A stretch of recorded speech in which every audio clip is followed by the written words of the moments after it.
હવે ટેટ 1માં લેવાયેલી પરીક્ષાના આપણે આગળના પ્રશ્નો જોઈએ તો આનુવંશિક લક્ષણો ચોક્કસ ઉંમરે આપમેળે થતું પ્રગટીકરણ એટલે તો જવાબ આવશે પરિપક્વતા.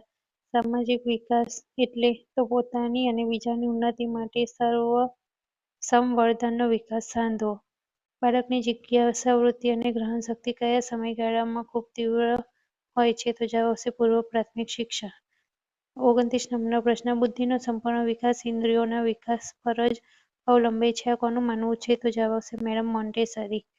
પ્રશ્ન નંબર 30 અધ્યયતાપૂર્વક જ્ઞાન પ્રત્યે ધ્યાન કેન્દ્રિત કરી અને તેના રૂપાંતર અને સંગ્રહ દ્વારા પુનઃસ્મરણ માટે જ્ઞાનને જોડે છે તે સિદ્ધાંત એટલે તો માહિતીનું સંસ્કરણ સિદ્ધાંત. પ્રશ્ન નંબર 31 બાળકોમાં ક્રોધ, ભય, ઈર્ષા વગેરેનું નિયંત્રણ થવું જોઈએ આ માટે વિધાન કયા પ્રકારનું સૌથી વધુ ધ્યાન આપે છે તો જવાબ આવશે સાંવેગિક વિકાસ. હવે આગળના પ્રશ્નો નેક્સ્ટ વિડીયોમાં જોઈશું.